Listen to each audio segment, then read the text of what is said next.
muito boa tarde. Estamos aqui diretamente de Gramado para falar sobre um tema que está em todos os debates dessa semana aqui dos engenheiros, né? E que estamos aqui com o CREA, participando da Arena. E trouxemos convidados especiais, nós do Grupo RBS, que estamos falando esse tema sustentabilidade, que permeia todos os debates aqui do evento. Ele é um tema também que permeia os meios de comunicação. E quando a gente fala sobre sustentabilidade, a gente está falando sobre a viabilidade ambiental, econômica e também social. Hoje, a gente trouxe aqui engenheiros de formação, de opção, né, para conversar sobre como a inovação faz com que se chegue no caminho da tão buscada, tão cobrada sustentabilidade. E aqui cabe ressaltar o papel que tem os profissionais desta área em inovar e em garantir que seja feita a sustentabilidade, que se atinja a sustentabilidade. A gente está aqui com o Campo em Debate, que tem essa temática, e gostaria de convidar vocês que estão nos assistindo em casa, vocês que estão aqui na Arena participando, para que façam perguntas, porque a gente trouxe os convidados, eles vão colocar alguns pontos iniciais e vocês poderão encaminhar perguntas. Vou deixar aqui para vocês. O número do WhatsApp é 51992690816. As perguntas podem ser encaminhadas para esse canal e a gente repassa essas perguntas para os nossos convidados. Vou começar então apresentando aqui.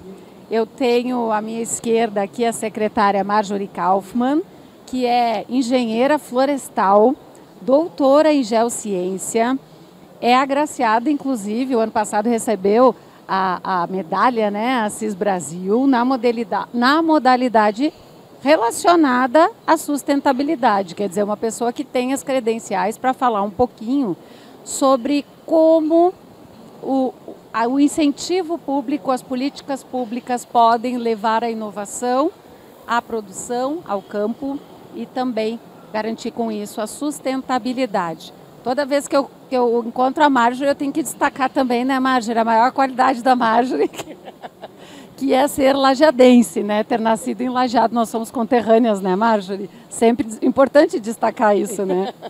Brincadeira, mas muito obrigada, secretária, por estar aqui conosco.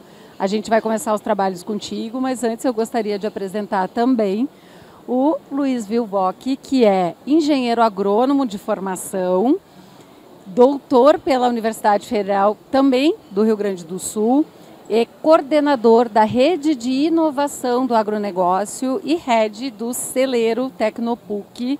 Vai contar quais são as soluções inovadoras que já estão saindo desse celeiro, né?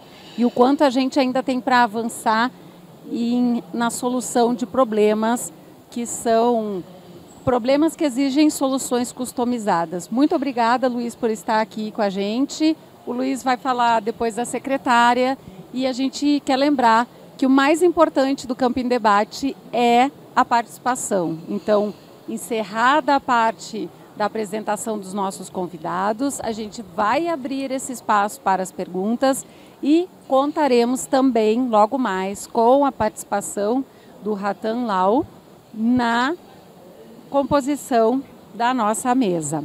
Vamos começar então com a secretária para falar um pouquinho sobre então como a inovação pode estar presente e ser um incentivo a partir do setor público, das políticas públicas aqui do Estado. Marjorie, tudo contigo. Obrigada, Gisele. Boa tarde a todos. Boa tarde, Vilvock. É um prazer estar contigo aqui em mais uma edição do programa Campo e Debate. E nem um Lajeado ainda, né? Pois então, a gente já teve isso em vários lugares aqui desse estado e falando de diferentes temas que são afetos à questão do campo, à questão da engenharia e você mencionou muito bem, a Semana Oficial da Engenharia e Agronomia trouxe aí como foco principal a questão da sustentabilidade. Quero cumprimentar a presidente Nancy aqui do nosso CREA do Rio Grande do Sul, que fez a organização desse evento fantástico, que já está tendo uma repercussão ótima, né? E traz os temas para que os nossos profissionais do sistema entendam o que está acontecendo no mundo, como é que a gente precisa trabalhar. E eu reuni alguns dos materiais que nós temos aqui do governo do estado para poder falar a vocês de como é que nós entendemos que a sustentabilidade, que a inovação na nossa forma de fazer pública poderá atingir os objetivos comuns e poderá garantir a resiliência tão almejada e a sustentabilidade ao cabo. A minha apresentação vai passar ali? Sim. Aqui.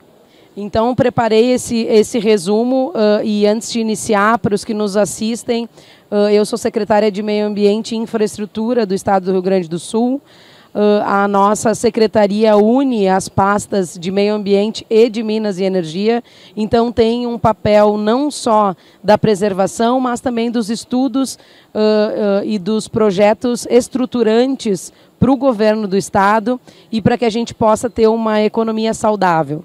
O governo do estado sempre trabalha suas grandes métricas já dentro do seu mapa estratégico, que é pautado sobre Objetivos de Desenvolvimento Sustentável da ONU.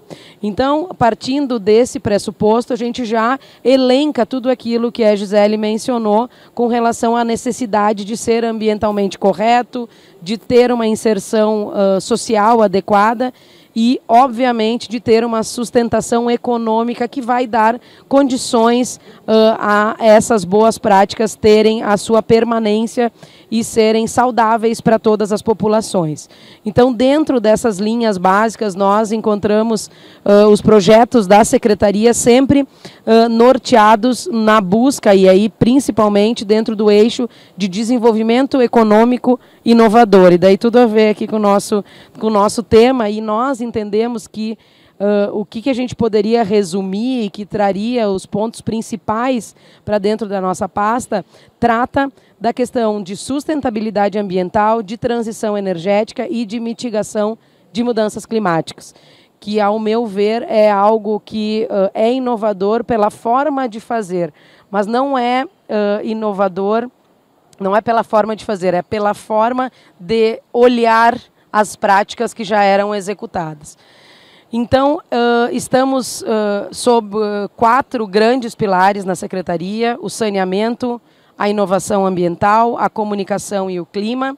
A questão da inovação ambiental traz um preceito de valorização dos ativos ambientais que nós temos, das boas práticas, e a questão climática nos faz ressaltar algumas ações que nós já executávamos no mundo, mas principalmente aqui no Rio Grande do Sul, e quando a gente fala de agricultura, para melhorar a eficiência da produção, e que hoje, sob a ótica de mudanças climáticas, de mitigação e redução, são completamente adequadas, inclusive modelos internacionais.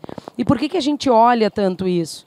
Porque nós temos um cenário de mudanças climáticas locais, com intensificação de eventos extremos. Aqui tem um gráfico extraído de um material uruguaio que traz uma escala de tempo de 100 anos, os eventos extremos ou de abundância ou de escassez de recursos hídricos, de oferta de chuvas. Então, nesse sentido, a gente percebe que nos primeiros 50 anos dessa escala, os eventos extremos, eles estão marcados em azul e em laranjinha, eles ocorreram ali 4, 5 vezes. E nos últimos 50 anos, eles ocorrem muitas vezes. Então, o que significa isso? Que sim, está tendo uma frequência maior desses eventos extremos, mas mais do que isso, que nós precisamos nos adaptar a eles. Então, é muito mais sobre adaptação do que sobre uma luta para conter efeitos que naturalmente já existiriam, mas que estão sendo intensificados. E essa nossa luta pela resistência, aqui existem 3 pontos principais, ela nos exige investimentos. Então, quando a gente vai falar em perda de biodiversidade, quando a gente vai falar em prejuízos por falta de água ou ainda prejuízos na escala de ter que adequar as culturas agrícolas, existem estudos muito profundos que já trazem como é que vai ser o cenário se eu tiver o aumento de 1,5 graus Celsius, ou de 2, ou de 3, e a gente vê que isso é exponencial. Então, é necessário que nós tenhamos ações de adaptação e de mitigação e que nós estejamos preparados para essas alterações. Mas também quero aproveitar o espaço aqui para trazer um gráfico que eu tenho utilizado, que quase que é uma crítica. Assim. A gente fala muito em mitigação de mudanças climáticas, muito em necessidade do mundo se adequar e recriar suas matrizes. E quando a gente vai comparar, por exemplo, a questão agropecuária, a produção de gado aqui, que é uma atividade importante do Rio Grande do Sul, nós observamos que a contribuição dela, numa escala geral, é em torno de 5,8%, enquanto que as energias contribuem com 73%. E se a gente for pegar um dos itens das energias, que é a questão do escape nos processos de extração de combustíveis fósseis, então não é nem uma atividade, é uma consequência da atividade, a gente tem esse mesmo 5,8%. Então, o que eu quero dizer com isso? Nós, que somos profissionais da área, precisamos, com muita ciência, com muita técnica, sim, promover ações de mitigação, de redução, de adaptação, mas nós não podemos engolir que a pecuária está emitindo os gases que estão prejudicando o mundo. Não é por aí. Então, nós temos quase que essa obrigação, enquanto gaúchos, enquanto brasileiros, de dizer, sim, nós somos parceiros, nós assinamos acordos, mas nós temos uma matriz renovável, nós temos a melhor matriz, eu diria, mundial, e mais, nós somos produtores de alimentos e produtores de uma agricultura sustentável. Nossa produção agrícola segue o que é indicado a nível mundial. E agregado a isso também, se nós formos comparar, nós temos que as contribuições mundiais de gases de efeito estufa, somando a China, os Estados Unidos e a Europa, significam 52%, enquanto que a América Latina ficaria ali com uma faixa que nem chega a 10%. Então, calma lá. Mas ainda assim, nós, enquanto Estado, precisamos de algumas ações específicas e partimos sempre de inventários de gases de efeito estufa, e aí estão 2 modelos. O modelo do Ministério de Ciência, Tecnologia e Inovação e o modelo do SEG, de 2023, que trazem que dentro do nosso universo, do universo gaúcho, a agropecuária, sim, contribui significativamente e as mudanças de uso do solo também. Esses inventários, eles se utilizam de metodologias desenvolvidas por Hemisfério Norte e eles carecem de adequações. Mas nós sabemos também que o Brasil tem a maior capacidade de ampliação de produção e não de área produtiva. Então nós temos essa responsabilidade de mostrar o nosso tipo produtivo, mas também de não perder esse mercado, porque nós sabemos da importância dele, sabemos da nossa possibilidade, mais do que isso, do nosso compromisso de abastecer aí a população humana com esses insumos alimentícios. Então, as ações do governo do Estado do Rio Grande do Sul. Nós estamos aí trabalhando desde 2019, 2018, fortemente com uma assessoria do clima. Essa assessoria, ela organiza, ela verifica quais são esses monitoramentos existentes, quais são as adequações, e nós buscamos uma aproximação com todas as cadeias produtivas, não só as agropecuárias, mas também as industriais, para que a gente possa ter planos setoriais de descarbonização. Nós assinamos recentemente um protocolo de intenções que busca desenhar grandes métricas para que esses conjuntos produtivos possam ter um selo que caracteriza esse movimento de descarbonização. No mesmo rumo, o governo federal, através do MAPA, colocou em consulta pública, e já terminou a consulta, então está em elaboração final, um plano que se chama Carbono Mais Verde. É um plano de descarbonização de cadeias agropecuárias, e ele traz exatamente, como eu falei, as grandes métricas. Isso não é uma coincidência, é porque a gente já tinha conversado muito disso, e também pela nossa conexão com o governo federal, acabaram entrando várias culturas, como o arroz, a erva mate. Então tem culturas agrícolas do Rio Grande do Sul que já vão poder ser certificadas pelo MAPA. Ainda, nós estamos aí intensificando as nossas participações em eventos internacionais para fazer o que eu falei antes, para mostrar que a produção agrícola e pecuária do Brasil não sai da Amazônia Legal. A maioria dela sai dos outros biomas, e que ela não é oriunda de desmatamento, que ela utiliza áreas já antropizadas.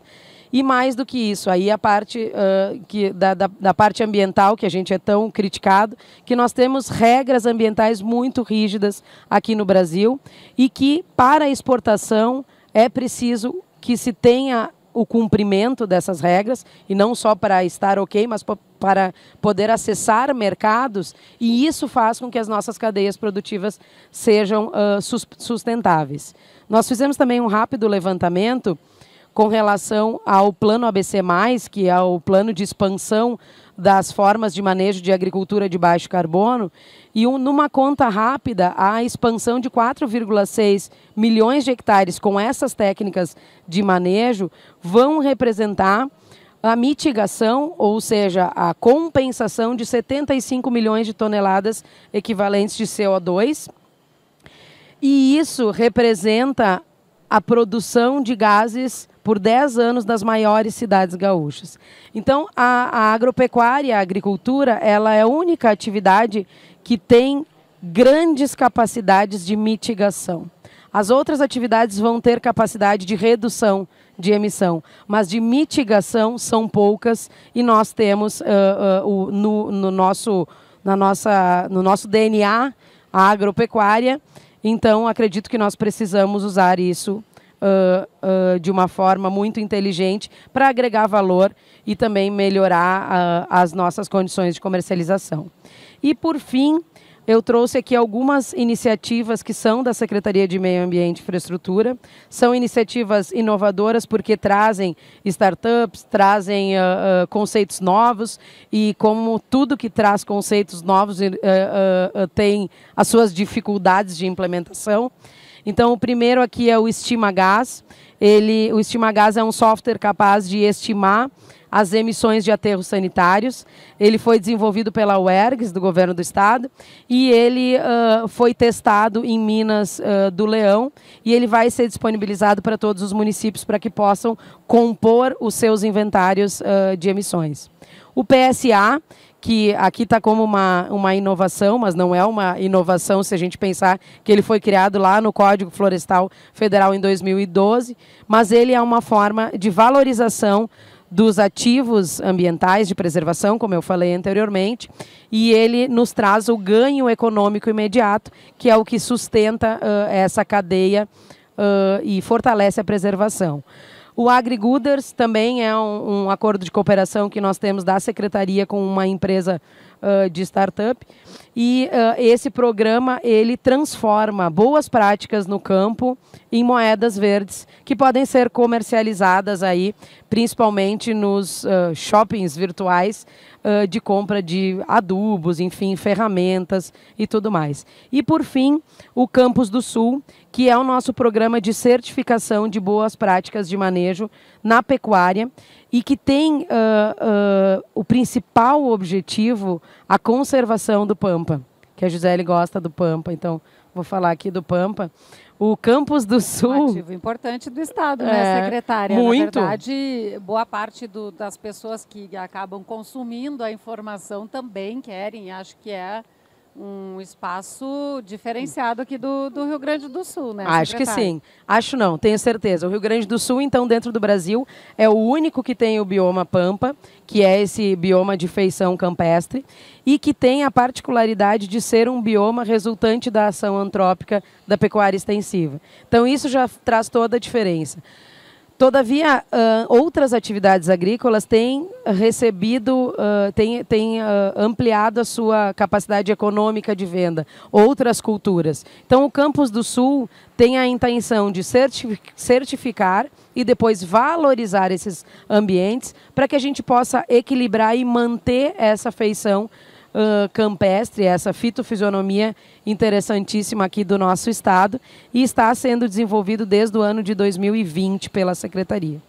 Também tivemos recentemente o monitor da estiagem, que é um local onde estão constando todas as ações do governo, e aqui trazendo que a questão de escassez hídrica também nos resulta aí em efeitos negativos, não só na produtividade, mas também com relação à exposição de solo, que é prejudicial no ponto de vista de emissões para mudanças climáticas.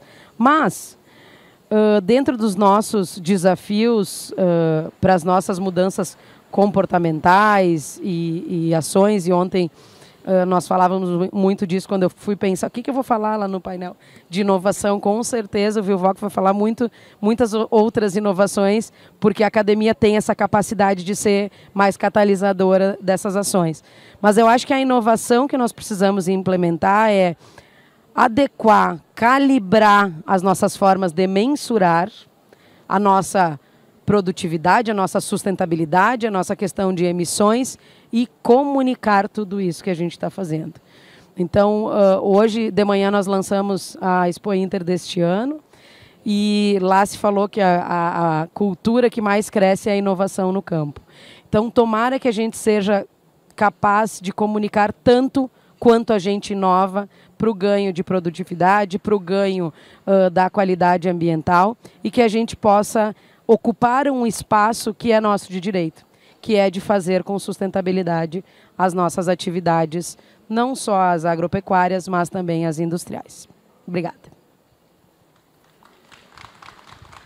Queria agradecer a secretária Marjorie por esse primeiro, assim, né, por essa apresentação. A gente vai aprofundar, já tem várias coisas que tu pontuou ao longo da tua apresentação, que eu acho que trazem temas muito relevantes, inclusive para o público que está aqui, né, de como os profissionais que atuam na área da engenharia e da agronomia podem contribuir, podem orientar, não só para fazer a medida, né, não só para mensurar a inovação e a sustentabilidade, mas também para comunicar. E aí aqui eu vou entrar um pouco na área que é a nossa área, que é a de comunicação, porque às vezes a gente tem um contato muito grande com os profissionais da área de engenharia e de agronomia. Não faríamos jornalismo, cobertura jornalística do setor produtivo sem a ajuda desses profissionais.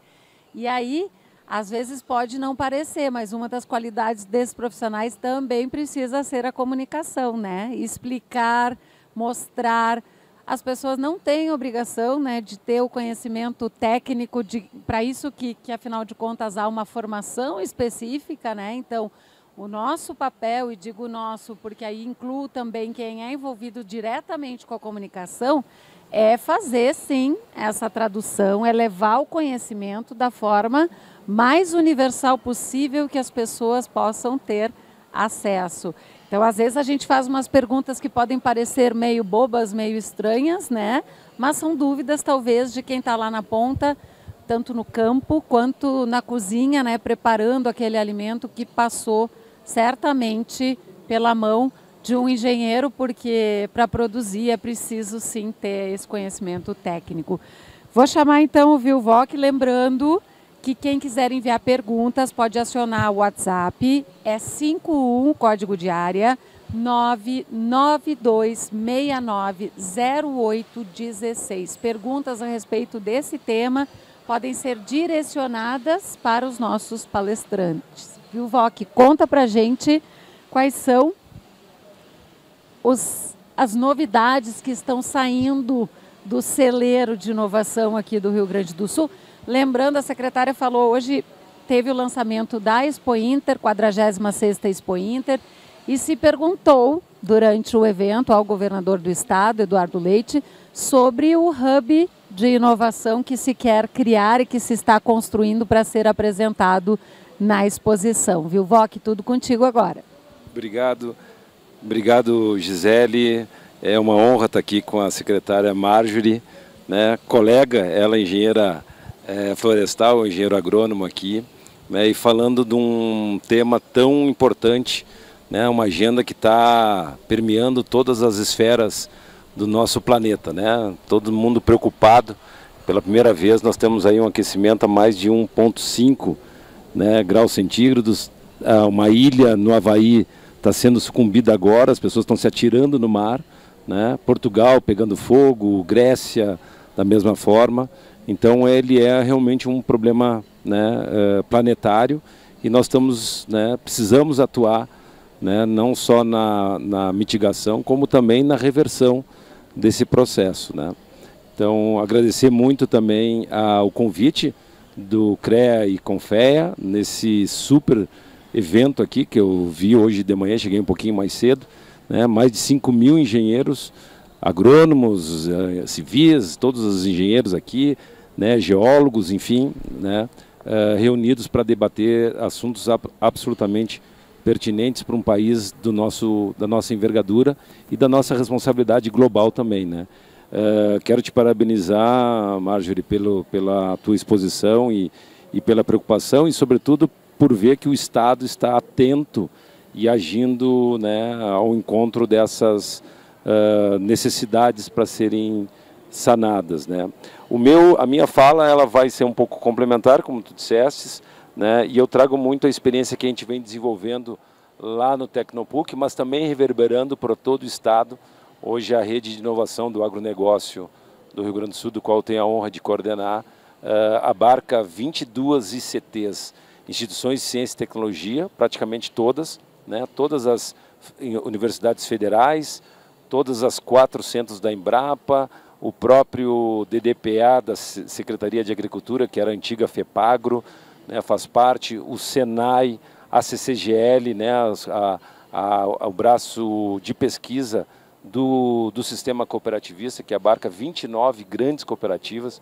Então é realmente uma responsabilidade bastante grande que a gente tem de consertar as ações para que a gente possa ganhar escala, né? Eu fiz o meu mestrado em economia, agronomia, depois o doutorado em administração, e tu colocas essa questão super importante que eu concordo totalmente. A gente precisa ter o domínio técnico, mas a gente precisa fazer a gestão, né? Tá aí os mecanismos de ESG, mas a gente precisa se comunicar, né? E hoje eu tenho um canal de TikTok, né? Ou seja, a gente tem que ser protagonista desse processo para levar, né, de publicizar e de traduzir essas questões técnicas para que todas as pessoas possam entender que ninguém aí é livre do seu papel de conservação e de intervenção no nosso ecossistema. Dito isso, vou fazer aqui a minha apresentação, ou seja, nós temos aqui um cenário bastante diverso, né? Se de um lado nós temos aí drones que estão fazendo, né, todo um processo de pulverização seletiva altamente tecnificada, do outro lado tem um conjunto de profissionais tentando combater incêndios de biomas naturais, né? E nesse meio tempo nós temos as urban farms. Hoje nós temos grandes produções agrícolas dentro de cidades, em galpões abandonados ou que deixaram de ser uma fábrica ou um armazém e que hoje produzem vegetais para o nosso alimento. E nós temos a agricultura familiar, que continuará sendo extremamente importante. Ou seja, é uma miríade de complexidades dos quais não existe uma solução única. Nós temos aí, né, do ponto de vista para os engenheiros, enormes oportunidades de trabalho, né, com essa pegada aí ambiental. Então, vejam só os termos que estão sendo usados. Eu trouxe aqui, né, aqui daria um seminário para cada um deles, né? Economia circular, bioenergia, agricultura baixo carbono, sistema ABC, né? As mudanças climáticas, as preservações dos biomas necessários. Falamos aqui do Pampa, né? Igual importância em relação ao Pantanal, à própria Amazônia, a floresta litorânea aqui que nós temos, né, a Mata Atlântica, né? Então, agricultura regenerativa, inclusive essa semana eu vi uma notícia muito interessante que o próprio governo federal foi ao Japão com uma parceria com a JICA para buscar aí alguns milhões de dólares, né, com os japoneses para recuperar áreas de pastagem degradadas e aí recuperar para a agricultura, para que a gente quase possa ainda dobrar a produção sem atingir novos biomas ainda intactos, né, autóctonos, que precisam ser preservados, né, e assim todos esse conjunto de, eu diria, estratégias, mais do que ferramentas, que a gente tem ao nosso alcance. Eu acho que é super importante, e a Marjorie trocou aqui, a gente está num seminário amplo, né, e que está sendo aí divulgado para todo o nosso país e para fora, né. O Brasil está longe de ser o vilão dessa história, né? Eu acho que isso é uma questão que nós temos que comprar, não é uma questão ideológica, né? Está longe de ser ideológico. Eu acho que foi um equívoco a gente colocar ideologia nesse tema, mas esses são os dados da Embrapa, né? Que fez a Embrapa Territorial, que fez o levantamento. É o único país do planeta que ainda mantém 75%, quase 75%, né? Do nosso território gigantesco ainda preservado, de alguma forma, seja por pastagens nativas, por áreas destinadas à preservação da vegetação, né, por terras indígenas, unidades de conservação integral, vegetação nativa, ou seja, há uma enorme quantidade ainda de espaço quando a gente vai comparar a Europa, que não chega a 20, Estados Unidos menos que isso, né? Então a gente está muito longe de ser o vilão da história, né? Nos debates internacionais, nas COPs, né? Nós temos que inverter essa lógica com dados e fatos, e não com discurso. Discurso aceita tudo, mas a gente trazer dados técnicos científicos dessa natureza. E que a agricultura e a pecuária se respondem aí por 25% da nossa área de uso da terra, né? Se a gente for ver, né, e aqui eu acho que é um papel muito importante nosso, que nós temos que nos orgulhar do nosso esforço, muito aí trazido pela própria Embrapa e outras entidades de pesquisa, né? Olhem a evolução do nosso PIB nacional, que sustenta boa parte da nossa economia global, do Brasil, e olha o que vem crescendo a agropecuária em relação à indústria, que parou nos últimos 15 anos, parou, né, estagnou, e o comércio se beneficiando desse crescimento da agropecuária, né, do agronegócio. O agronegócio hoje já responde por mais de, eu diria, certamente mais de 30% do nosso PIB. E este ano, né, cresceu 21% no primeiro trimestre, enquanto que a produção industrial caiu 0,6% em abril. Então, isso revela o grande esforço tecnológico de competitividade que nós temos graças ao trabalho, né, de agrônomos, de veterinários, né, de engenheiros de alimentos, enfim, essa enorme cadeia que chega até a mesa do consumidor. E isso significa também que essa agricultura, né, e eu gosto muito desse quadro que mostra que nós somos os primeiros em soja, café, laranja, açúcar, carne de frango, carne bovina, né, suínos também em grande destaque, né, graças a essa evolução de ocupação da terra. Muito da gauchada, nós estamos aqui no evento nacional, mas muito desse processo aqui se dá, eu acho que a gente tem mais CTG fora do Rio Grande do Sul do que dentro, porque esse pessoal é desbravador e foi conquistando, né, essas áreas aí e com isso, né, fazendo com que essa quantidade de produção e de exportação de um país que há 20 anos era importador de alimentos ser um dos segundos ou terceiros maiores exportadores do nosso planeta, né? E em termos de exportação líquida, o Brasil é o primeiro, supera inclusive os Estados Unidos nesse sentido, né?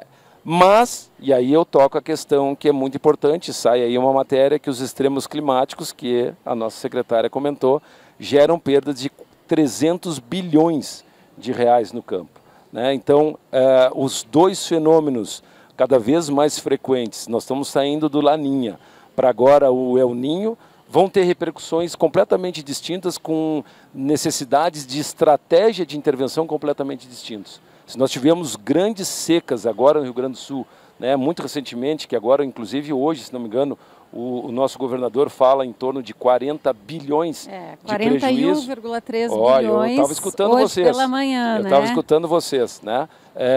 Nesses últimos 5, 6 ou 10 anos, não me lembro agora qual foi. Ele pegou um período ali de 15 anos, em que em 15 anos houve acumulados 6 estiagens severas no Rio Grande do Sul, né? Então, e aí se chega a esse montante então, de 41. Se a gente vê, né, Gisele e secretária, se a gente vê esse boom do crescimento do agronegócio brasileiro, o Rio Grande do Sul não tem o mesmo comportamento. Inclusive, nesse ano passado e no ano retrasado e no ano passado, nós tivemos quebras bastante severas e redução desse crescimento.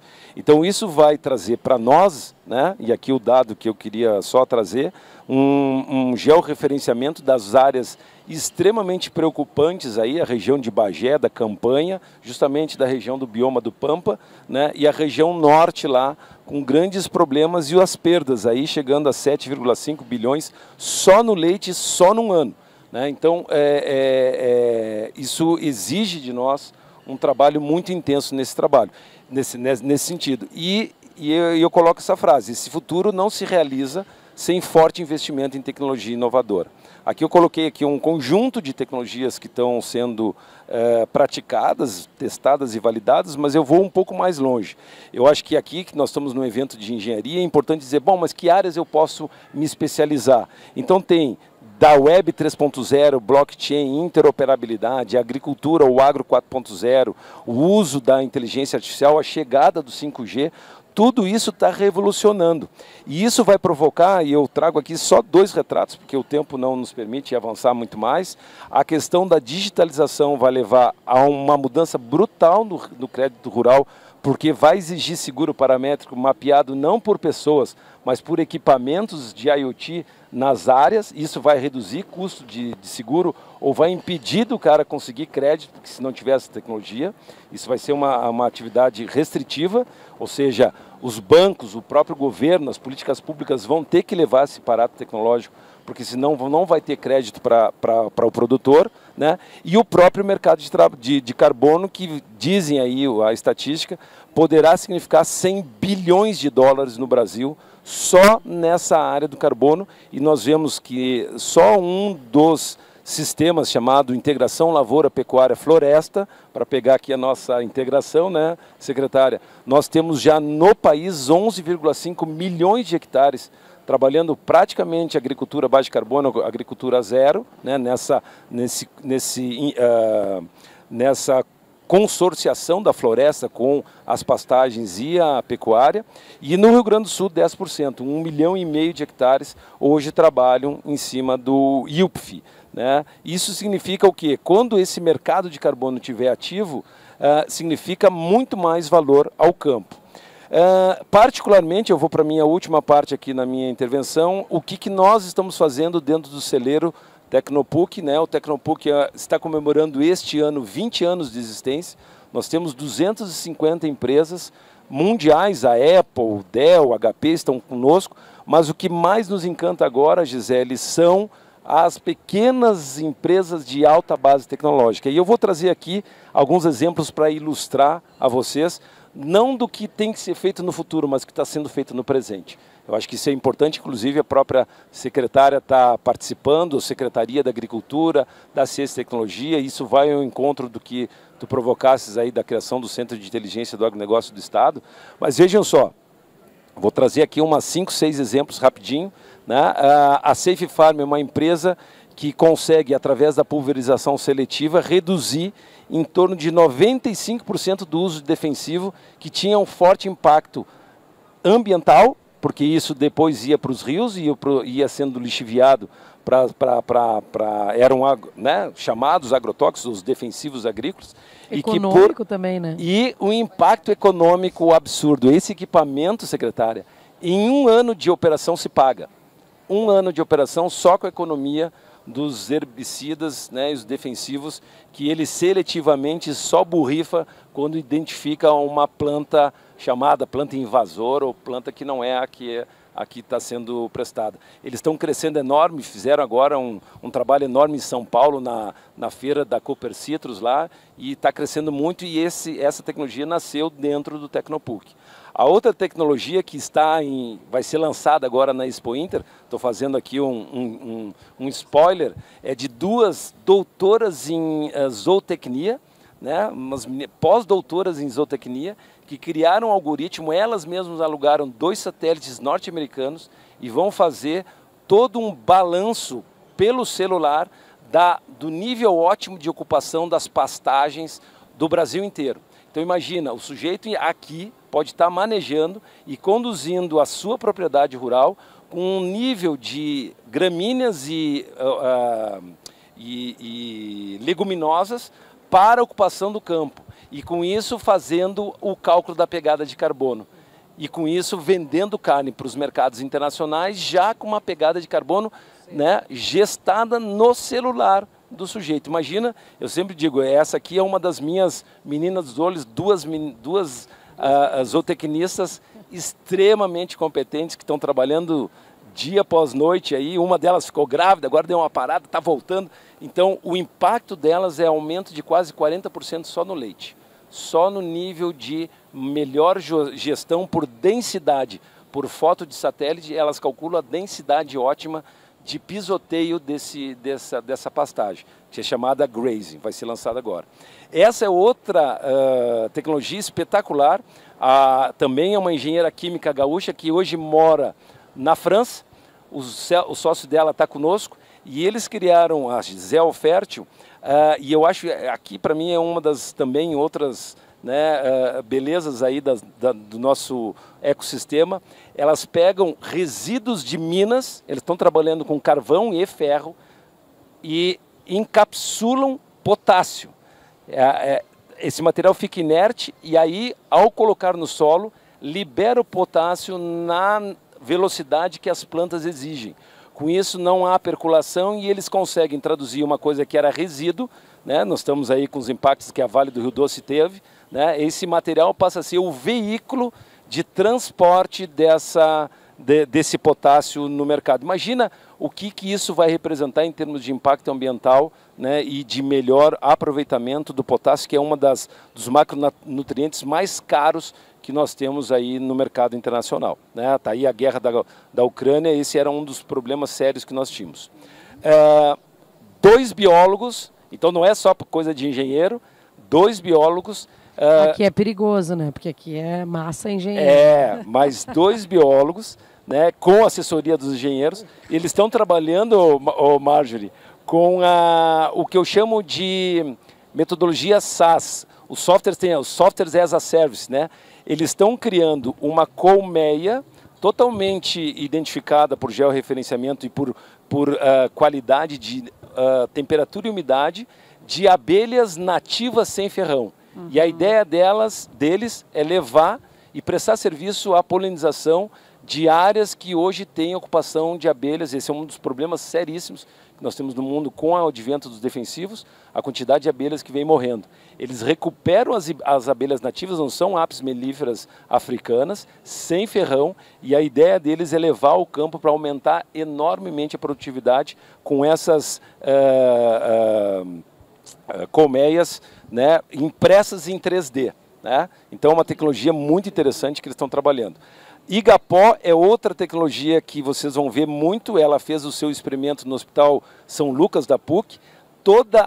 O resíduo dos restaurantes, pode ser carne, pode ser tudo, eles criam um reator que faz a compostagem e no mesmo local eles criam um biofertilizante por hidroponia e o restaurante vai produzir a sua Urban Farm.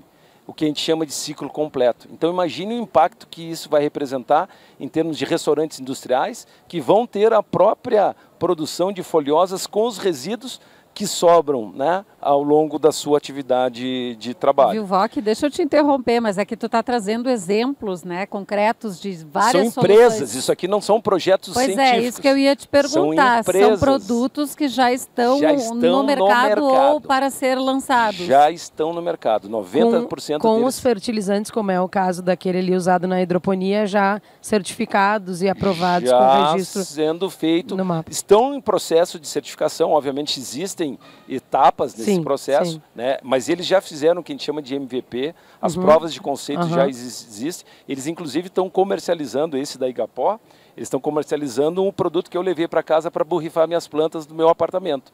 E o efeito de adubação foliar, incrível com resíduo de comida de restaurante. Então, são 2 engenheiros que inclusive trabalhavam no órgão de saneamento, se não me engano, da prefeitura, e que montaram a sua empresa chamada Igapó, né? São engenheiros sanitaristas. Tá? A Kipper é outro exemplo, Gisele e secretária, muito importante, que é um produto absolutamente natural e comestível, e olhem só a revolução dessa empresa aqui, que faz com que as frutas e legumes possam durar até 30 dias a mais na prateleira do supermercado. Isso vai fazer, e os nordestinos estão olhando isso com muita atenção, eles já foram para lá, ganharam reputação no Canadá, isso vai fazer com que a gente possa exportar frutas in natura e não em concentrado até a China. Imagine o que isso vai significar na área do Vale do Rio do São Francisco, né, com esse produto que a pessoa pode pegar, dar o lustro e ainda é combustível. Né? É um produto natural que diminui a respiração celular e com isso a fruta ou o tomate não apodrecem. Né? 30 dias. Isso permite que o cara possa levar o seu container até a China, que até então a gente já chega ao Oriente Médio. Então veja o impacto que isso vai significar em termos de aumento de um produto de altíssimo valor agregado, que não é mais concentrado, passa a ser um produto in natura consumido lá em Pequim ou em Tóquio. Né? Essa outra empresa é uma empresa de um engenheiro também, que é especialista na otimização dos secadores de grãos. Isso é um dos problemas seríssimos que nós temos hoje no país. Nós temos uma deficiência muito grande hoje da capacidade de armazenagem em relação ao que nós estamos produzindo. A gente vê cenas horríveis, né? Eu acho horrível, né? Aquelas montanhas de milho a céu aberto. Ainda bem que lá no Cerrado não tem chuva, porque senão aquilo seria perdido. Ou seja, um disparate num mundo ainda com milhões de fome, né? E ele consegue reduzir enormemente a necessidade de queima de madeira de florestas. Então esse projeto está sendo utilizado, que ele chama de retrofit de secadores existentes. Ele tanto faz um trabalho de otimização da queima desse material comburente, que é a madeira, como também já adapta situações que nós vimos aí, inclusive um grande silo, né, matando algumas pessoas no Paraná, né? Um acidente, Isso, por má gestão da área de armazenagem e secagem, né, dos nossos grãos. Então a AgroKaizen também é uma empresa que vem crescendo aí e que está trabalhando com a Embrapa, está trabalhando aí na sua monitoramento. Aqui temos engenheiros eletrônicos trabalhando na área do agro também. A Volters ganhou o prêmio no último Sound Summit, foi uma das empresas destaque do Sound Summit, e que faz um balanço do grid de produção e de demanda daquilo que a gente chama de energia sustentável. Então, uma grande empresa de varejo, não vou falar aqui o nome, ela precisa ter, num balanço do seu exercício, X CO2 capturado. Ela não vai conseguir fazer isso. O fazendeiro, o produtor rural, vai colocar unidades de energia eólica ou solar e vai ter uma renda adicional à sua atividade e joga para o sistema, que a gente chama de grid, a energia, né, em excesso, e esse crédito de energia, ele faz uma contabilidade também no celular do quanto que eu estou gerando e o quanto que a empresa, o supermercado XYZ ou a loja, podem comprar dele. e com isso resolve o problema da grande empresa, né? E gera automaticamente, sem muita burocracia, um crédito em dinheiro para o produtor dessa energia, que pode ser um produtor rural em qualquer lugar do nosso país. Então a Volters, ela é muito interessante nesse algoritmo que ele criou de aproximação, né, da área de produção e da área de demanda de energia. O que eu queria, e aí eu finalizo nesses meus 2 últimos slides, é mostrar, e eu acho que é super importante para essa nossa audiência, é verificar, secretária, que nós de um ano para cá, pelo levantamento que a Embrapa fez, chamado Radar Agritech, nós vamos trabalhar fortemente agora para o próximo ano com uma nova camada aí de análise, né, do chamado BI, que a gente gera. Nós saímos de 1.046, 1.100 startups do ano retrasado para 1.700 esse ano. É importante ressaltar que dessas 1.700 que a Embrapa levantou no Brasil inteiro, 1.000 estão no Sudeste. Então nós temos, todas essas aí estão no Tecnopuc, exemplos legais do Brasil. Não, essas que eu coloquei estão no Rio Grande do Sul e estão no Tecnopuc. Tem coisas maravilhosas acontecendo em Santa Maria, em Passo Fundo, em Ijuí, em Lajeado temos grandes empresas aí, né, da terra da outra. Não só grandes pessoas. Da outra secretária Simone, né? Simone Stupp, que também é da região, acho que... Deixa eu te perguntar, o Agro 4.0 também é uma startup de vocês? Não, a empresa é essa? Não faz parte. O Agro 4.0, na verdade, é um conceito de digitalização do campo. Né? Sim, mas não, a empresa eu recebi uma startup que fazia a medição de umidade do solo e conectava por um software para a necessidade de irrigação ou não. Ah, sim. Nós temos uma empresa que, inclusive, foi... Como é o nome dela? Nós temos uma empresa que é também uma menina, se não me engano, de Novo Hamburgo, ou Campo Bom, que é a Hax. Essa aí. Sim. Essa ela ganhou o prêmio em Dubai. Foi a representante do Brasil lá em Dubai. É uma menina fabulosa. Contamos a história dela na coluna, inclusive. A Fabiana Kuhn. Isso mesmo. Fabiana Kuhn, o nome dela, grande amiga também, e faz parte desse... Então é muito interessante a gente ver, né, e com isso a gente vai aí para o encaminhamento, e esse para mim é um mapa que eu venho, né, com orgulho mostrando para todo mundo, né, a quantidade de iniciativas que estavam escondidas, secretária. Estavam timidamente aparecendo nos anais dos congressos, né, acadêmicos, e que agora começam a colocar para fora, né, esse conhecimento, transformando conhecimento em desenvolvimento, em geração de emprego altamente qualificado, em geração de renda, em benefício a essa cadeia que é ganhadora no cenário internacional, né? E vocês veem esses bullets aí, nós temos iniciativas fantásticas em todo o nosso território. E mostrando esse mapa para o Ministério da Agricultura, Pecuária, né, do nosso país, eles ficaram encantados e a gente conseguiu revelar para eles que o Rio Grande do Sul pode ser uma grande referência de rede de cooperação, de inovação para outras unidades da federação, né? Assim como São Paulo hoje se articula muito bem nesse cenário. E como é que a gente faz isso? Articulando pesquisadores, habitats de inovação, prestadores de serviço, instituições financeiras que começam a vir nessa área alto potencial de rentabilidade. Imagina, essas tecnologias explodindo, viram uma nova Apple, uma nova Zoom, uma nova Facebook, né, num cenário com esse necessidade de mitigação ambiental, né? E para tudo atender produtores, cooperativas, corporações, né, aquela gente do campo que vai ser...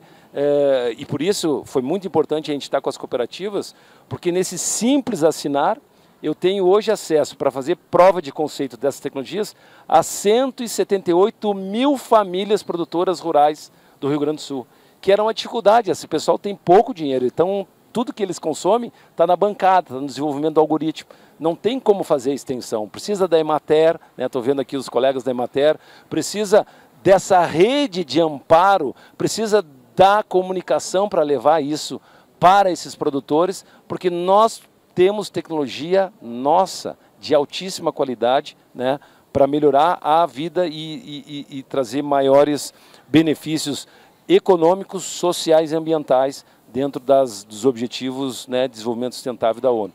Então, se vocês quiserem aqui só fazer uma pequena propaganda, apontem o celular para o meu QR Code, porque todas essas informações eu venho divulgando na minha rede de LinkedIn, né, e seria bárbaro se eu puder ter vocês aí para acompanhar todo dia. Isso é o meu dia a dia hoje. Hoje eu compito muito mais com a Gisele do que com os meus colegas agrônomos, porque eu sou uma fonte de comunicação, eu faço uma curadoria desses exemplos e eu me empolgo, né? Enquanto alguns vendem aí a agenda negativa, agenda depreciativa, porque o Brasil é isso.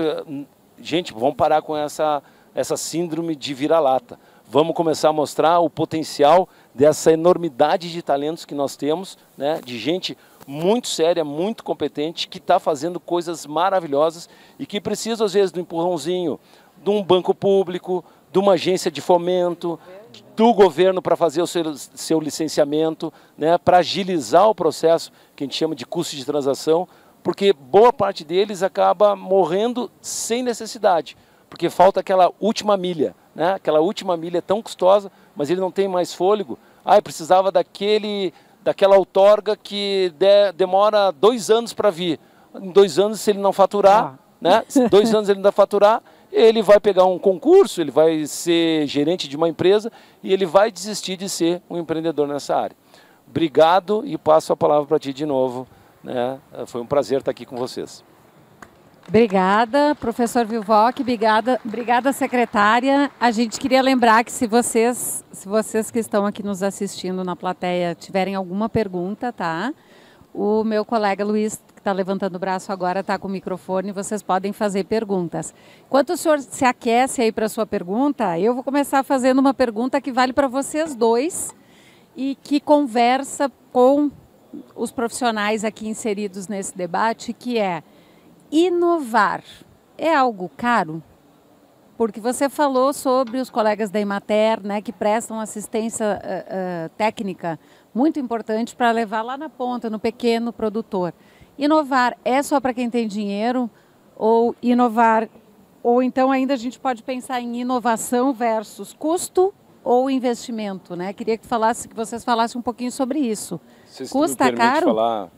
Fica à vontade, porque eu adorei a tua palestra.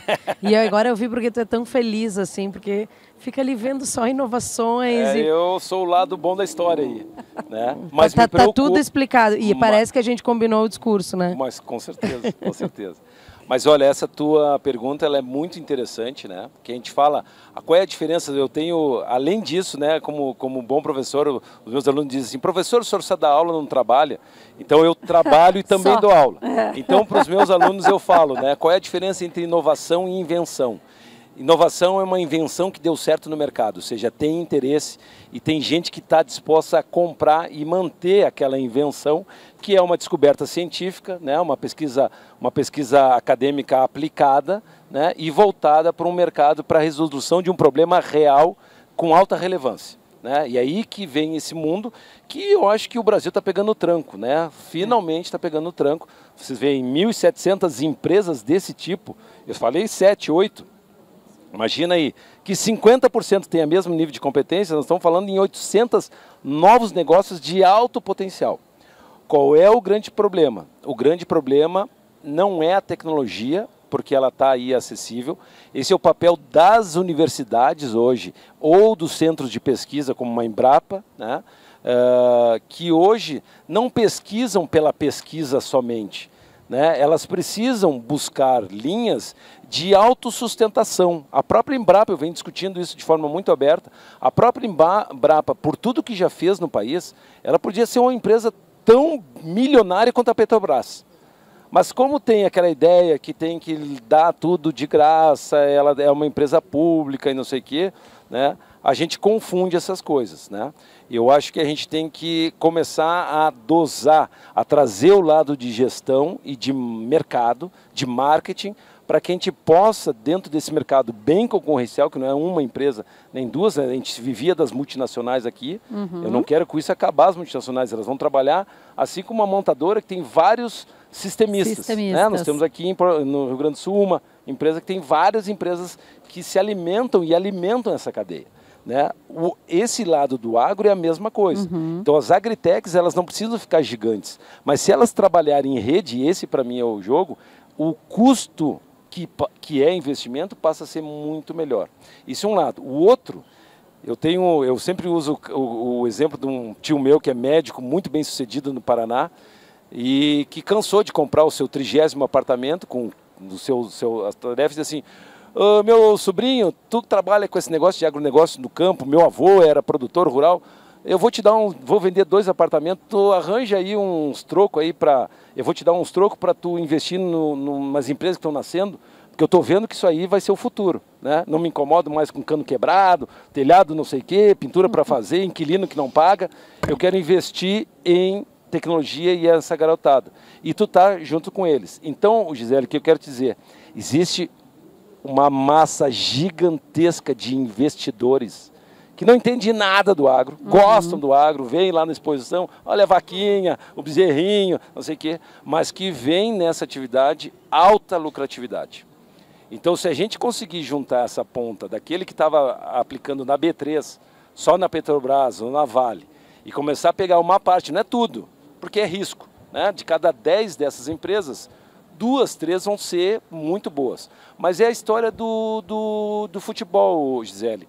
O sujeito que é investidor de jogador de futebol, ele investe em 100 meninos, 2 que vão para o Barcelona pagam 200 que ele ajudou as famílias, deu educação, deu alimentação, né? E essa indústria é tão importante aqui no nosso país. Por que não em empresas voltadas à tecnologia do agro? Então a gente tem mercado local, a gente não precisa pegar e vender isso, não precisa traduzir os manuais em mandarim, em inglês, em alemão, em sueco.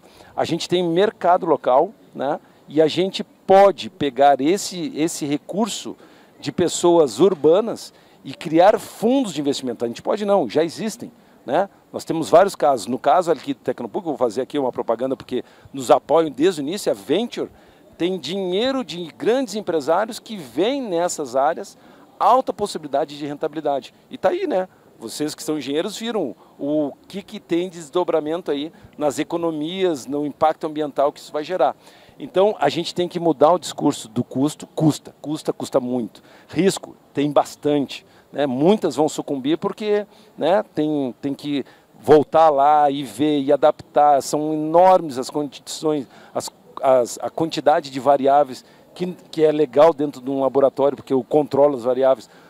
A céu aberto depende, né? Às vezes eu ganho, às vezes eu perco, né? Mas a gente trazendo esse investidor e pulverizando os investimentos em vários desses negócios, certamente 1 ou 2 vão pagar aquelas 8 que vão ficar remando, aquelas 2 que quebraram, né? E o momento, e tu me permite falar, o momento hoje, sabe quem é que está nos procurando mais? Advogados. Os advogados estão vendo nessa área possibilidades de fazer o que se chama, os americanos chamam de merge and acquisitions, fusões e aquisições dessas empresinhas que viram empresas médias, cooperando, sei lá, uma empresa que está nascendo em Juí, uma empresa que está nascendo em Pelotas, com uma outra empresa que está comercializando, uma cooperativa em Ribeirão Preto, em São Paulo.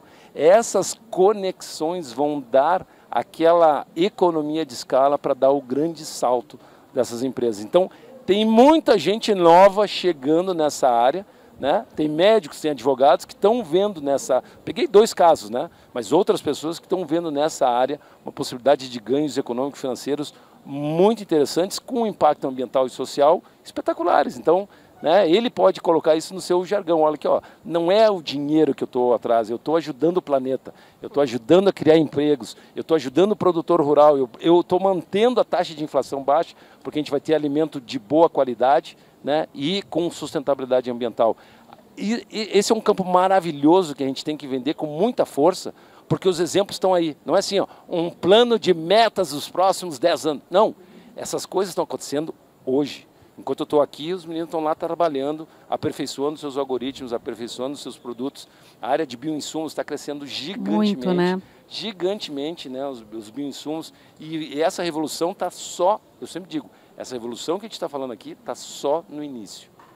Esse negócio vai explodir. Assim como o tal do chat GPT e inteligência artificial, as tecnologias de agronegócio que o Brasil está produzindo vão ter uma repercussão. Depois tu me cobra daqui a uns 5 anos num fórum desse, Vilvoc, tu era visionário. Não sou visionário. Eu estou vendo hoje. Isso me permite ter a convicção de que a gente está no caminho certo. Mas a gente precisa do Estado, a gente precisa que os atores todos estejam em sinergia para que a gente possa continuar evoluindo nesse cenário. Não me faz mais pergunta difícil, tá? Não, agora eu vou abrir espaço aqui para a nossa plateia. Tu deu uma resposta longa, a pergunta foi fácil, professor ele se estendeu, né? É difícil.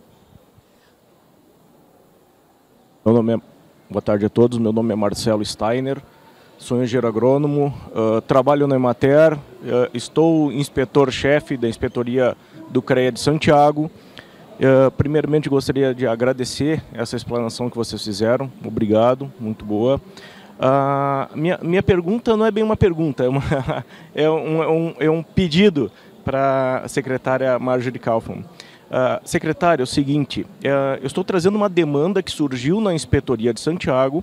Nós levamos essa demanda para a Zonal Fronteira Oeste, que é Santiago, São Luís Gonzaga e São Borja, e já subimos isso aí através do CREA, já estão pedindo auxílio também de outros. É uma demanda de alguns profissionais que fazem a parte de licenciamento e de tax para alguns agricultores. Nós falamos muito aqui da importância do bioma Pampa, né? Eu sou engenheiro agrônomo, sou mestre em zootecnia, em plantas forrageiras, então minha paixão é o bioma Pampa, né?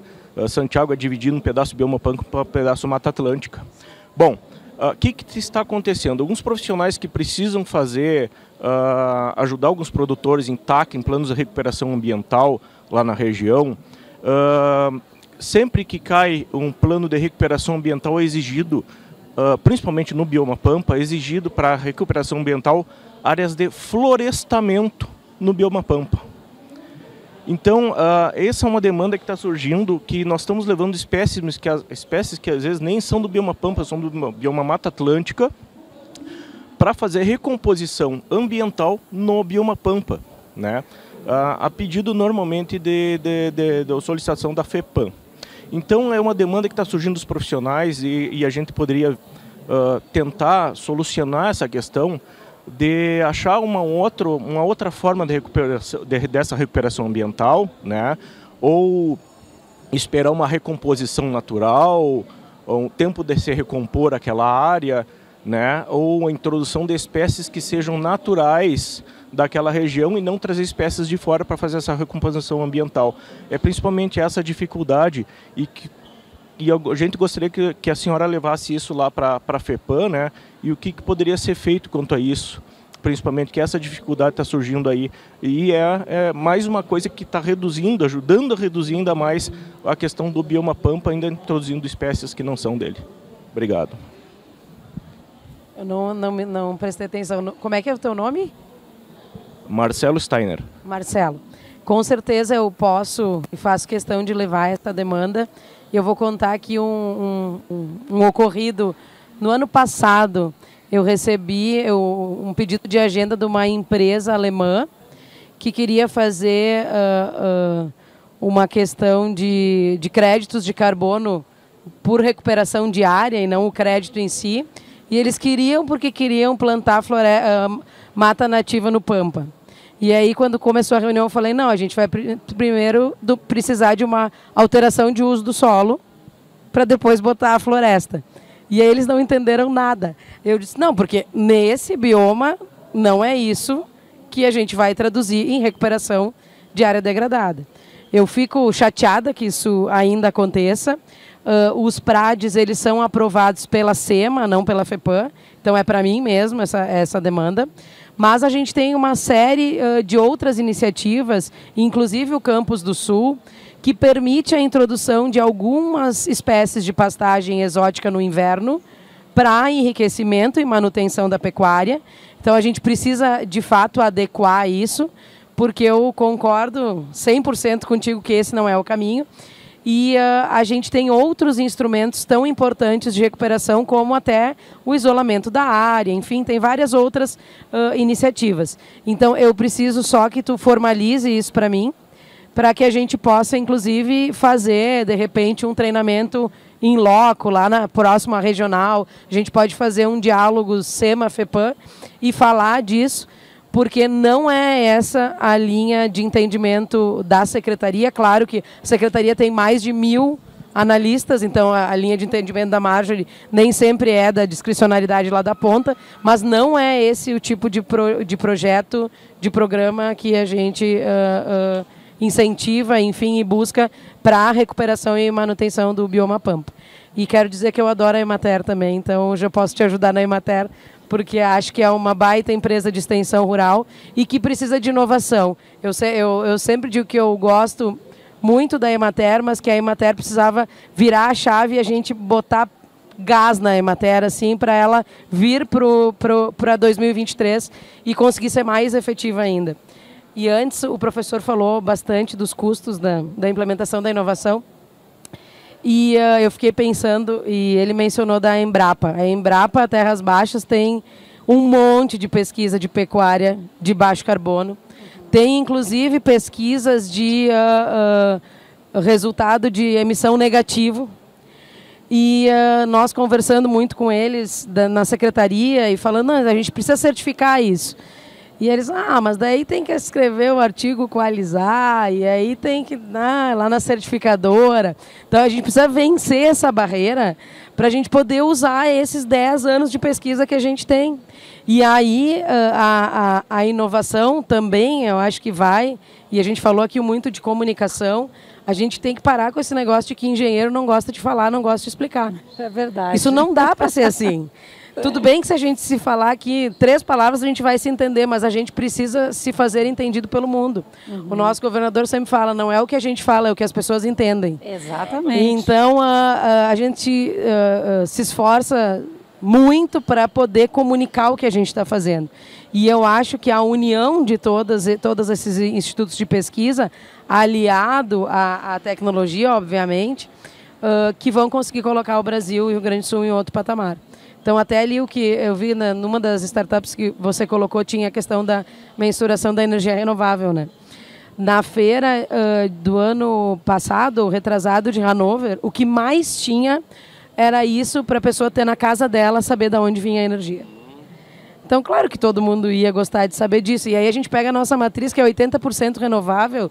Eu ia adorar saber que hoje eu usei...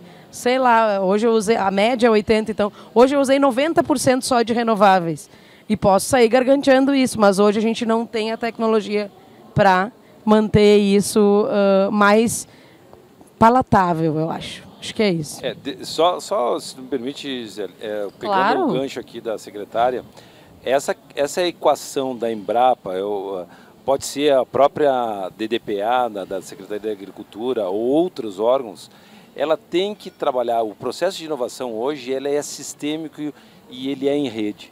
Então, essa burocracia que a própria Embrapa tem, que a gente entende, né, todos os processos, todos os controles, pode ser feito através de licenciamento de novas empresas.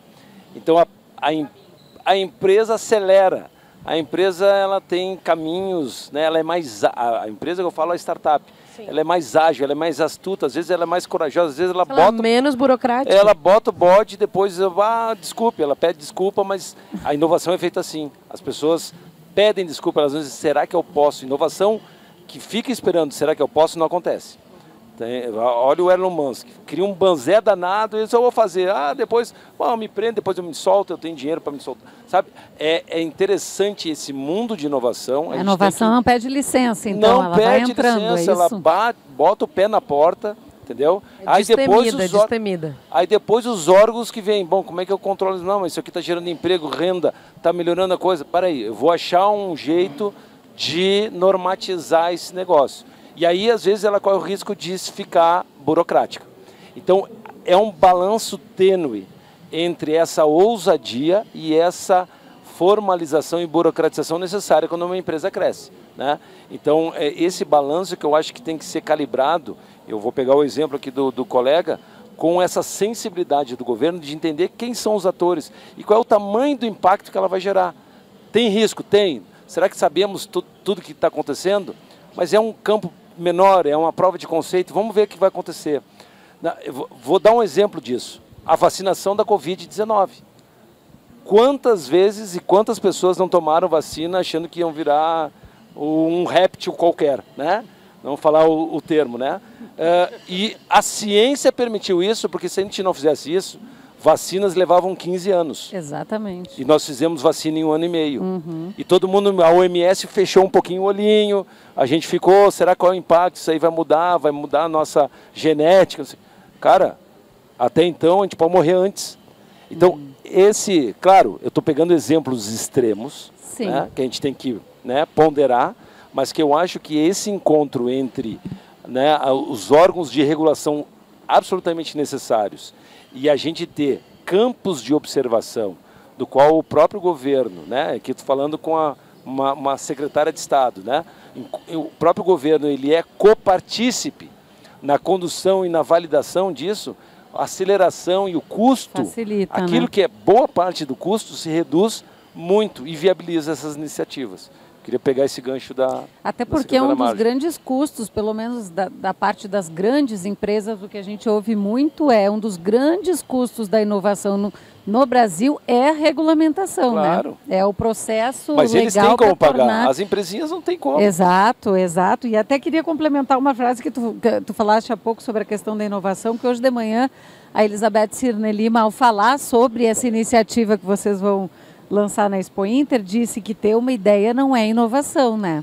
A inovação, ela só se conclui quando é feita uma entrega, quer dizer, quando você chega na ponta e apresenta aquela solução, coloca ela no mercado. E emitiu nota fiscal. Exatamente. Se não emitiu nota fiscal, não é inovação. Eu achei fantástica essa frase, né? Ter uma ideia não é inovação, a inovação é um passo à frente, né? Só quando tiver nota fiscal. A gente tem mais perguntas, né, Luiz? Mais pessoas querendo fazer perguntas para os convidados.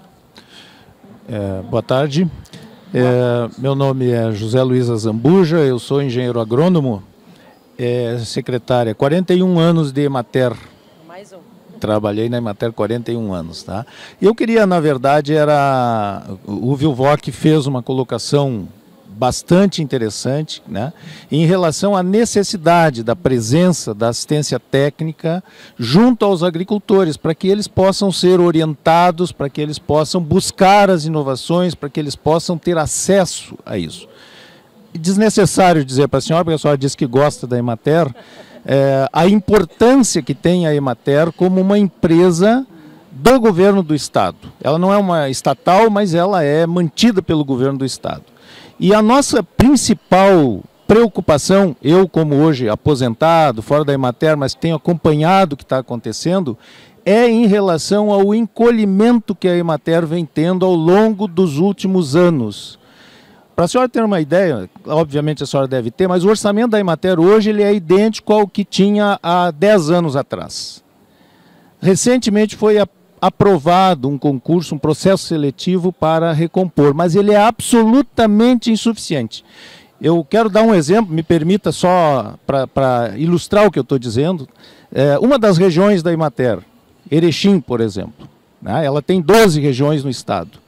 Tem 50 municípios, né, Nilton? Tem 22 engenheiros naquela região, ou seja, não cobre a necessidade.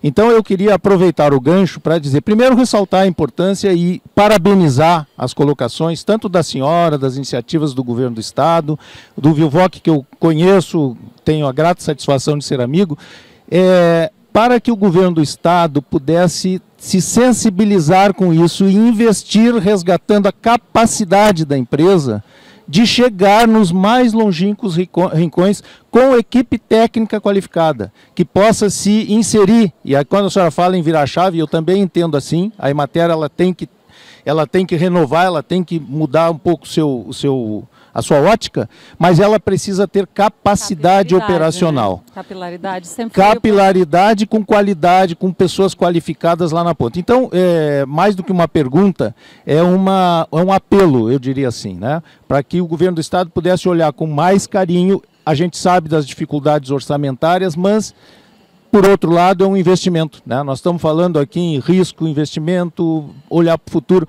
Isto é um investimento necessário e o Rio Grande vai agradecer se for feito dessa forma. Obrigado pela oportunidade. Tá certo. Pode deixar que o pedido vai ser anotado. Não é uma... Não, eu não quero aqui ficar dando justificativas, mas neste momento a única reposição funcional que a gente consegue fazer é relativa aos aposentados pelo regime de recuperação fiscal.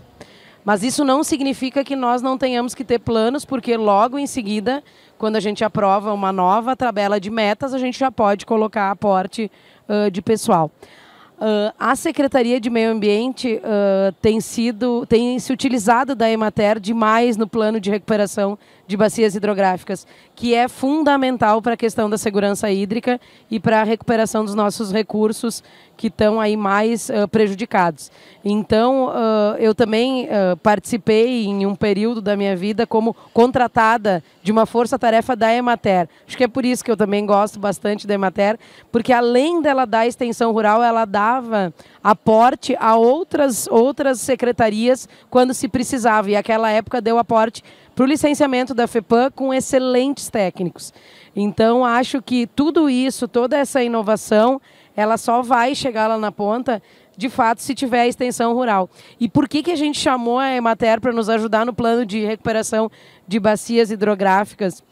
Porque nenhum funcionário, nem da SEMA, nem da FEPAM, conseguia chegar no produtor rural como o técnico da Emater. Então, nós entendemos e sabemos da importância extrema desse órgão estadual de extensão. Hoje a presidente é uma funcionária e já tem promovido algumas mudanças internas ali, mas eu tenho certeza de que o governo tem a plena consciência da importância dessa extensão, mas que sim, vai se investir em inovação, em treinamento, porque embora sejam excelentes técnicos lá da ponta, talvez não estejam preparados para essas loucuras aqui que o Vilvoc trouxe, né? Então, a gente precisa dar uma renovada nos conhecimentos, nos conceitos. Isso também acontece quando vem gente nova, concurso novo, cabeças, ideias novas. Então, acho que a Emater vai ser parte importante desse ciclo da melhoria do campo. Sem dúvida. Aliás, antes, quando eu te perguntei, Vilvoc, sobre essa questão de como fazer a inovação chegar na ponta, é também olhando muito por uma coisa que tu colocaste aqui, quer dizer, a tecnologia em si, ela existe. O que se precisa é fazer a disseminação e fazer esse conhecimento, assim como o técnico mais antigo da Emater, secretária, possa ficar um pouco meio estranho com uma coisa tão inovadora. Isso também diz muito, às vezes, do produtor, né? O produtor recebeu uma inovação e a inovação nem sempre precisa ser a coisa mais maluca do planeta Terra. Eu vou contar para vocês aqui uma história rapidinho, antes da gente entrar para uma próxima pergunta, de um exemplo que veio por meio da Emater, né? De um técnico que a grande inovação de um grupo de produtores de leite, e aí uma produtora deu seu depoimento, tinha sido montar um grupo de WhatsApp de produtores de leite em que essas pessoas começaram a dividir, né, seus resultados, não com o intuito assim, de competição nem nada, mas de ter um parâmetro, de criar. E a grande inovação dessa produtora, a dona Ivânia, era... Eu aprendi a usar celular, porque tinha o celular e aí era tudo meu filho. Tinha que tirar uma foto, eu pedia para o meu filho, fazer não sei o quê. Aí a gente criou esse grupo com a Emater e quando viu, foi, a família estava aumentando a produtividade ela virou youtuber. No gado de leite. Enfim, é uma pequena, mas uma grande inovação. Às vezes a inovação está em fazer com que ela funcione, claro, que ela tenha o alcance para que ela se preste, né? Enfim, vamos ver aqui qual é a próxima pergunta. Então, boa tarde, professor Vilvoc. Já conversamos um pouco sobre isso. Meu nome é João Vivian, engenheiro civil. Pergunto qual é o papel do Estado para direcionar, digamos, as políticas públicas para montar essa cadeia, né, para incentivar essas startups. E no segundo ponto, gostaria de fazer uma provocação no sentido, essas startups, quando...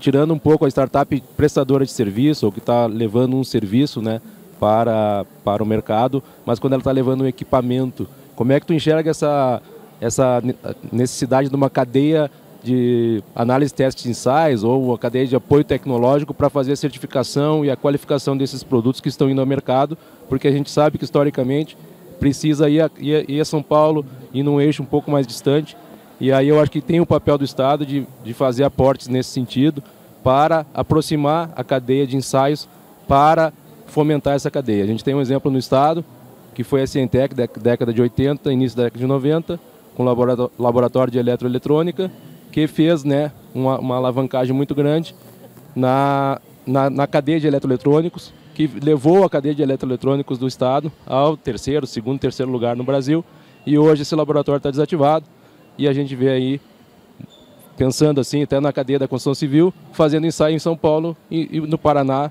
o que me parece que é uma loucura. Mas eu provoco aí para ver que a gente consegue reativar aí dessas estruturas. Obrigado. Vilvoc, começa contigo ou começa com a secretária? Só para dar um descanso para a secretária, eu traria uma questão, pegando o teu gancho, Vivian, mas também da Gisele. A gente está falando muito do Estado, tá? E eu acho que o Estado, sim, ele é imprescindível. Em nenhum lugar do mundo, dos Estados Unidos, Alemanha, Israel, o Estado mínimo, eu não acredito. Né? Não é o Estado máximo, mas não é o mínimo. Né? Então, acho que o Estado tem uma importância grande. Mas eu vou citar um exemplo que a Gisele trouxe nessa questão do leite. A gente também, enquanto sociedade civil organizada, precisa se mobilizar melhor. Então, eu vou dar um exemplo do sistema cooperativista.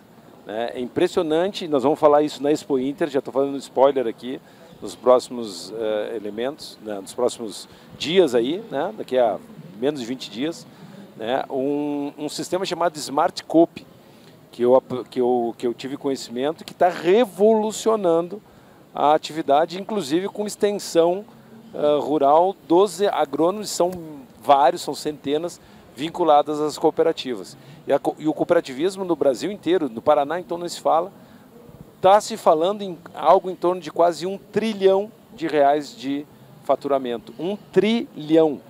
Ou seja, é uma força de coesão de produtores pequenos, médios e grandes que vão organizando, né, sistemicamente essa cadeia e que o Estado tem que ajudar nessa complementariedade. Então, eu acho que a gente precisa não voltar a um mundo paternalista, em que o Estado ele é o responsável por tudo e tem que entregar tudo de graça, né? Como também os setores têm que se apropriar das suas responsabilidades. E vou dar um exemplo. Um dos setores que mais fatura no mundo e no Brasil, então, não se fala, o setor financeiro, bancário. O sistema de resseguros, ano passado, ano retrasado, teve um buraco de 4 bilhões de reais. Estava inclusive no teu material ali, né, professor? Muito dado, né? 4 bilhões de reais em descasamento dos seguros contratados e não teve que pagar de prêmio por seca. 4 bi. Tanto é que não querem mais, né? Não querem mais segurar. Exatamente. E no Rio Grande do Sul tem arrepios, né? Pelo de gato. Né? Vão segurar lá no Cerrado, mas aqui não vão entrar. Isso vai ser um problema seríssimo. As pessoas têm vontade, têm terras, mas não vão ter linha de crédito. Além de que vai ficar mais caro, já está mais caro, né, o seguro, não vão conseguir, né? Por causa disso. Não vai ter preço de soja ou de milho ou de leite que vai honrar com o valor desse seguro. Praticamente inviável. Aí eu faço a provocação, né? Dando um descanso para o Estado aqui representado pela secretária Marjorie. Tá? O sistema financeiro, aí eu falo Banrisul, BRDE, ou Banco do Brasil, ou Sicredi, ou Santander, ou Bradesco. Tá? Badesul, ou seja, não tiro ninguém. Ou até esses bancos aí eletrônicos, né? Sim, Nubank. os novos. E esses novos que estão chegando. Gente, esses bancos precisam financiar a longo prazo essas tecnologias para diminuir o seu risco. É como se, aí eu acho que esse é o nosso papel de traduzir isso, né, Marjorie? É como se eu estivesse comprando um carro de 150 mil e eu fosse fazer o seguro dele, carro zero, né, bonito, não sei o quê, e a concessionária disse assim, ó, eu te vendo, eu te financio o bem, mas se tu colocar um GPS aqui, o teu seguro que era 7 vai pagar 3, porque a taxa de recuperação desse bem, se for roubado, é muito maior, porque vai estar interligado com o sistema da Polícia Civil e Brigada Militar e por aí afora no Rio Grande do Sul o caso. Ou seja, não é diletantismo, não é uma ajuda humanitária, uma preocupação ambiental, porque não, isso é dinheiro no bolso do sistema financeiro. E olha o quanto ele pode estar alavancando um conjunto de empresas, né? Os chamados Exim Bank, né? Ou seja, para exportar eu financio o importador. Imagina a gente fazer um Exim Bank interno, né? Onde o produtor, no seu pacote de crédito rural, leva um sistema de monitoramento de umidade para, junto um pivô central ou uma irrigação de cotejamento. Eu vi que o governador vai lançar uma linha de crédito para novas perfurações, tá certo? E com também monitoramento, subsídio, né, para irrigação. Sim, e com monitoramento interligado pela própria SEMA. Fazendo isso junto para não ter distorções, para não ter possibilidades de contaminação do nosso Guarani, né, no nosso aquífero, que é a nossa maior poupança para as próximas gerações, que nós não vamos ver, né, que vai tornar esse país ainda mais rico pelo aquífero que nós temos. Imagina o sistema financeiro, ele bancando isso. Essa é a provocação que eu faço com o pessoal do Banrisul, por exemplo. Não é eu tendo que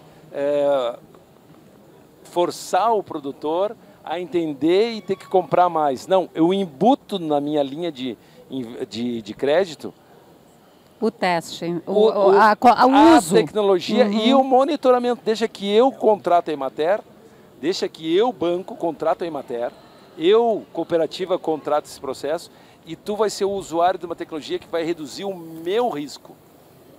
É o meu risco que está em jogo. Sim, acaba condicionando, né? Condicionando o subsídio a ter a tecnologia. Para fechar esse meu discurso aqui, não é só a responsabilidade do Estado.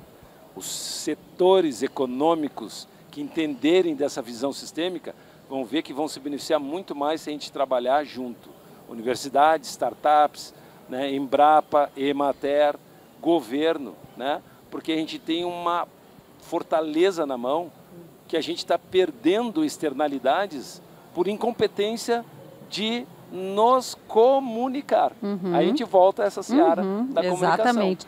Professor, eu vou só aproveitar, porque a gente está quase chegando no nosso encerramento. Deixa eu só falar da Cientec para ele, que ele fez uma pergunta específica e o Vilvoc deixou eu respirar aqui. Eu acho que é exatamente na linha do que o Vilvoc colocou.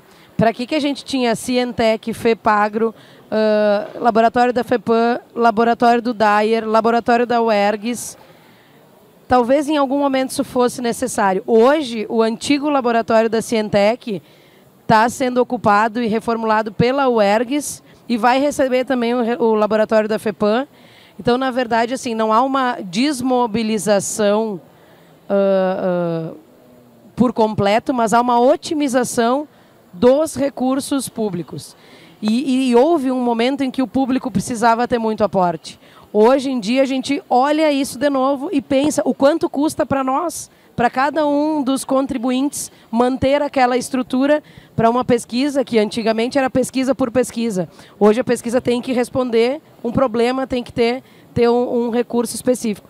E eu acho que o principal papel do governo, nesse sentido todo, é, sim, condicionar algumas coisas. Só que as pessoas não estão acostumadas com isso.